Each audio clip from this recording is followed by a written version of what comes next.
ዛው ነበረ አንድ ሙአሰል በቃሲም ሞተረኛ ማካይነት ይመጣላችኋል የምዕራብ የመን መንግስት ገና ለገና ሶሻሊስት ነኝ በሚል ተልካሻ ምክንያት በነፃ ይሄንን ሜንትና ካጠጧቸው በኋላ አንጎልፋቶ ይሆናሉ አይደለም ለጠላት ጦር ለሚስቶቻቸው ራሱ ማይችሉ ናቸው ማለት ነው ዞሮ አንዱ እንኳን ሲጨርስ አላየንም ይሄ ነው ሐቆቻችሁን ሳትቀብ ያገሪቱ ሐቅ እንዳለው ነው የሚስቶቻችሁን ትታችሁ የት ትሄዳላችሁ የኮንትሮባንድ ይቅርታ ቃሉን በመጠቀም የኮንትሮባንድ ሸሌጋ ይሄ ነው ሚስት አያስፈልጋትም ወይ በዛና በዚህ በኮሚቴ እናጽድቅ ወይንም ደግሞ ለጊዜው ከቤት ጠባቂ እናጋባቸው ከዛ ደግሞ ጀግና ይወለድ በላይ ዘለቀ አያስፈልገንም ወይ አበባ አረጋ አባገስጥ አያስፈልገንም ወይ እስከ መቼ ነው እኛ በበለጭና በገለምሶ የሚገርም ጀዝባን ያወጣነው ጓዶች ከጦር ኃይሎች ጀምሮ ጀነራል መርድ የመጀመሪያው ፓይለት ጀብ ነው አይደለም ወይ ሶማሊያን ጉድ ያደረጋት ለከሰከስ አይደለም አንድ ቡሪ ነፍቼ እመጣለሁ ባለበት አይደል እንደ ለገሰው ወትሮ እዛው ቁጭ ባሉበት አስቀሙ አንድ ነገር ያደረጉት ሽርጣቸውን ይዘው ይፈጠጣሉ እሱ ደግሞ ስሪውን ይዘው ባንዲራችንን ተክለው ነው እዛው አንድ ሜት እንደጨረሱ ይክማል መትባል ቆንጆ መጣች ያኔ ነው ጉድ የሆነው አም ጀነራል መርድ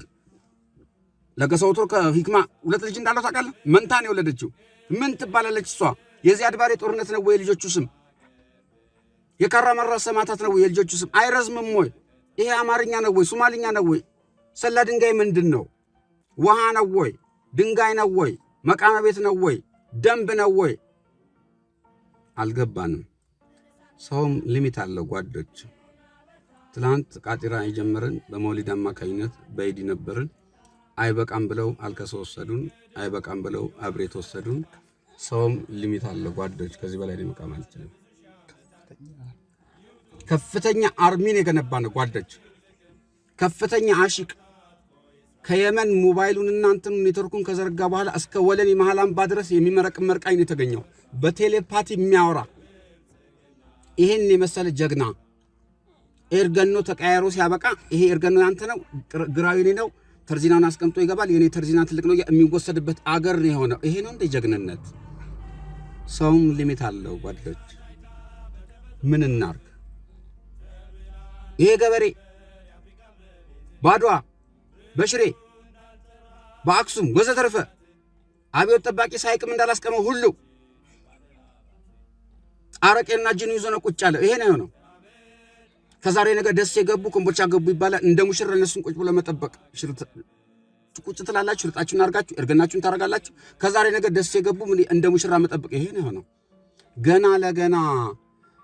ጦርነት ሄጄ ቅሜ መርቅኝ ጨብሳለሁ በማለት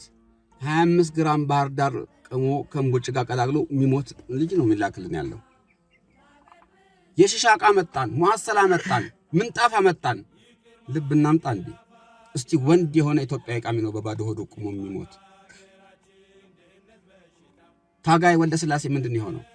እኔ ለዚች ሀገር ባረቂ ቅማለ ብሎ ድፍት ያለው ማንን አይቶ ጋሽ ስብሃትን አይቶ ጋሽ ስብሃት አንዴ ለየለት ሰው ነው አንዴ ትኩሳት ይላል ስለ ሀገር ፍቅር አንድ ነገር ጣፍ ምንለው አይጽፍም አልሆነም ሞከር አልሆነም 30 አመት ነው እኔ ከሚስቴ ለመውለድ የሞከርኩት መጨረሻ ላይ ከሰራተኛ 9 ወለድ ይሄ ነው በቃ ይሄ ነው እና አብዮቱን ጀምረን ስናበቃ በፍጹም ባልጠበቅነው ሁኔታ ሻይ ቡና የጀበና ቡና አለ ብለን ዚምባብዌ ብሄድንበት ነው ከስልጣን ወዳቸዋል ብለን ዱቅ ብለን የቀረነው እኔን የመሰለ ደግሞ ሌላ ጥቁር ሙጋቤ የሚባል በኋላ ብሩ እንደዚህ እስከ ሰማይ ድረስ ከተቆለለ በኋላ ግዛ ቢባል ግማሽ በለጫ አይገዛም በጋሪ ይደብር ከጋሪው አንሳል ይሄ ነው ምን አይነት ግፍ ሰርተን ነው ህዝቡ ላይ እውነት እስቲ እንነጋገር ሀገራችንን ጠልተን ነው እንቅልፍ የለንም ስቀናናቅም እንዴት የመረቀነስ ሊስቅ ይችላል ሰውም ሊሚት አለው ጓደኞች ይመቻችሁ ፍልፍሉ ይባላል